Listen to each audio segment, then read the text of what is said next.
Namaste. In the last class, I have told you what is diversity and I gave you two examples of two boys, Samir Ek and Samir Do. What is diversity? The variety of changes in the things.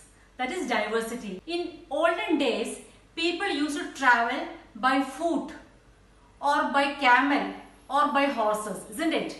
But now as transport has developed, we go by bus, car, planes, etc. Isn't it? Now the mode of transport has become very easy to move to different places. In earlier times, there were droughts and famines. Drought means when there was no water, and famines, sometimes there might be flood or sometimes there might be war. So when such situations happen, families or the people moved in groups from one place to another. So when they were living in that old place, they were following a culture. But when they moved to different places, what happened is they get mixed up with the culture there in that new place. So now what happened is when people moved from one place to another, the old and new culture got mixed up, and now it is intermixing of cultures of the old and the new. Is it clear? So when people moved from one place to another, there came many changes. For example, the religion or the language or the culture, everything started varying. It became an intermixing culture. Diversity is more influenced on historical factors and geographical factors. Is it clear? Historical factors and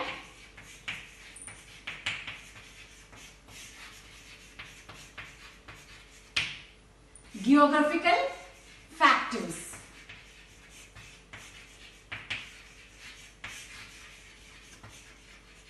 So these are the two factors that influence the diversity. In your textbook, Kerala and Ladakh are the two places that are given to show these factors. First I will tell you about Ladakh region.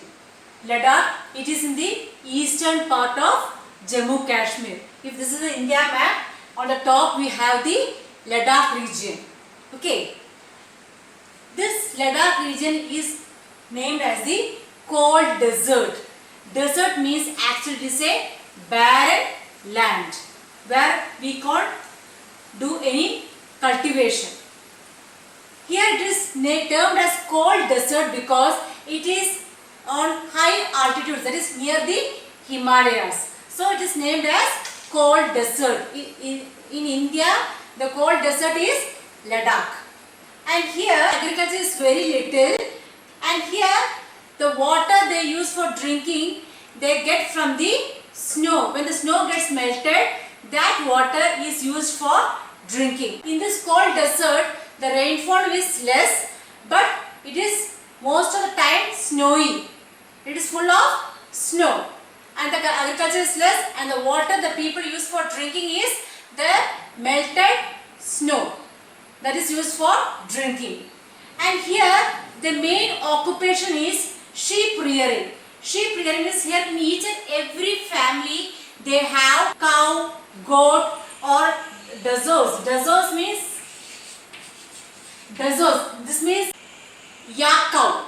From sheep they take the wool, and this wool is trimmed from the sheep and it is sent to Kashmir for weaving. They make pashmina shawls. So from sheep they trim the wool, and this wool is taken to Kashmir to weave, and after weaving they make pashmina shawls. So these pashmina shawls are a good means of trade, that is they get money by selling this pashmina shawls. As here it is full of winter, more importance is given to winter dresses, that is woolen dresses. So here pashmina shawls are of great importance, and this has attracted many people from worldwide to buy this. Is it clear? So here I have told you Ladakh, it is in high altitudes near the Himalayas. So In between the mountains, there are many mountains near in Ladakh, and between that there are passes, there are ways. For this we say it is passes. So people from abroad, that is abroad means from China or Tibet or Middle East countries, people come through these passes, come to Ladakh and buy these Pashmina shawls which are of great demand. So hope now you are clear with the climatic conditions, the agriculture, the occupation and the means of livelihood. Next I will tell you about the religion they follow. The religion in Ladakh is Buddhism and Islam. Buddhism, it is a faith founded by Gautam Buddha. It was mainly in India, and this religion, Buddhism, moved through Ladakh to Tibet. Okay. Now if this is Ladakh, if this is the India map, here I told you this side is Ladakh, and from here it is Tibet.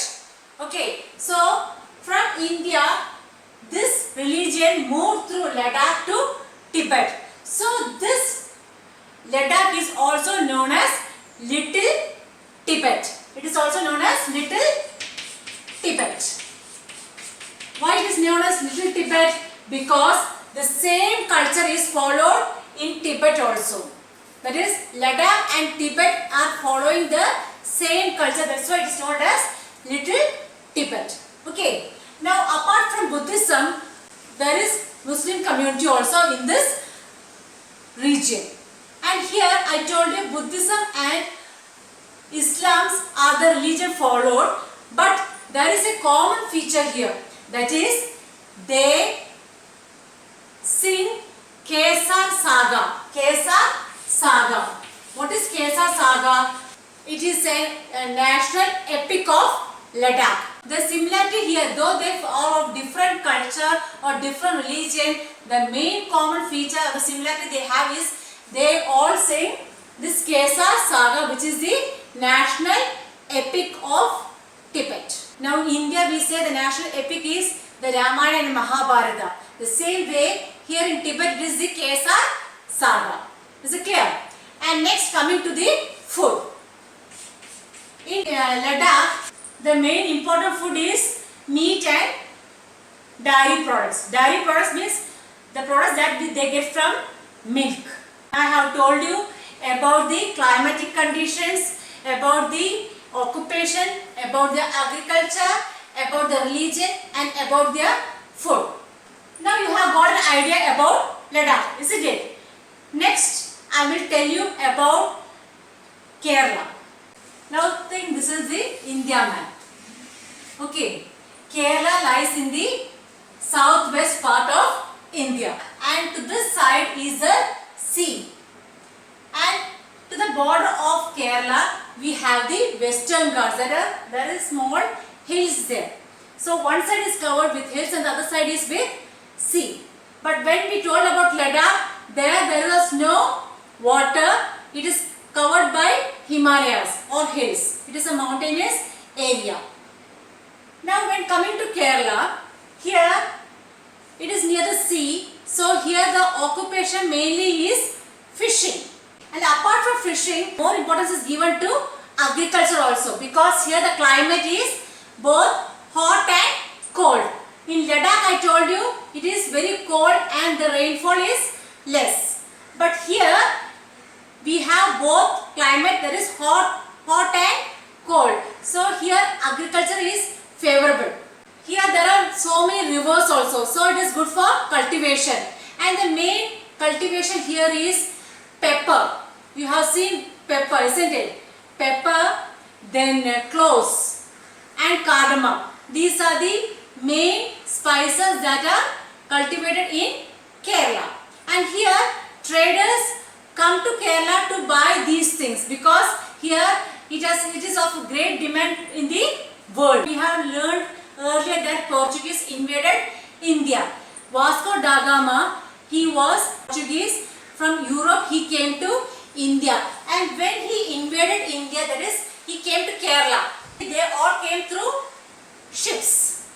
In Ladakh, I told you that people, traders from different places came through the passes. Passes, that is between the hills, there are way to reach Ladakh. So that is passes. So people there came by passes, and here they came through sea route.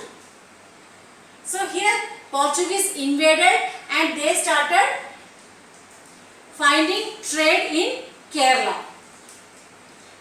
Then came the Jewish and the Christianity. These all came to Kerala from Europe.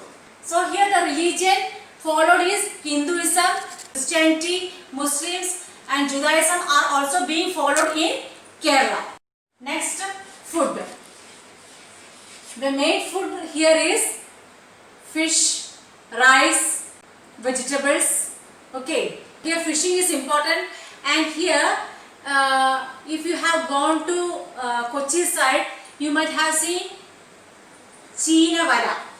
Isn't it? China Vala is a Chinese net to catch fishes. Chinese net. This Chinese is named as China and net is Vala. That is why it is named as China Vala, which you can see in the Kochi side. Then we are all familiar with China Chatti, isn't it? China Chatti.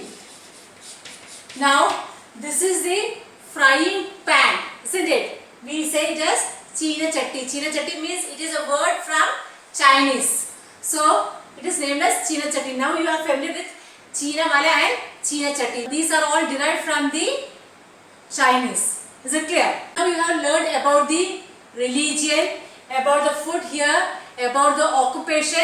Everything is clear to you.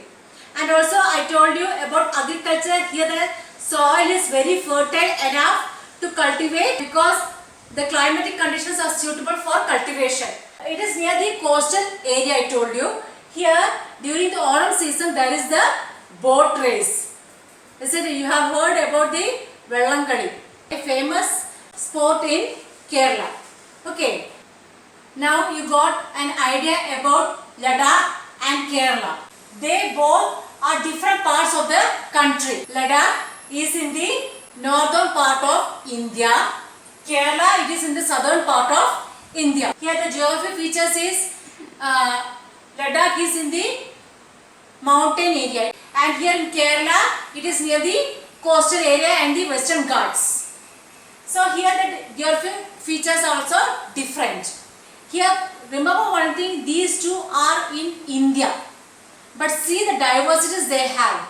That is, they are in the part of our country and the geography features are different.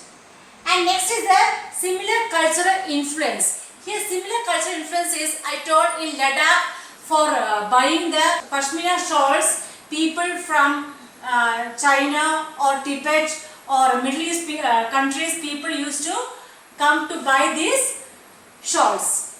The same way in Kerala, Portuguese or Europeans invaded and they started buying so many spices from Kerala.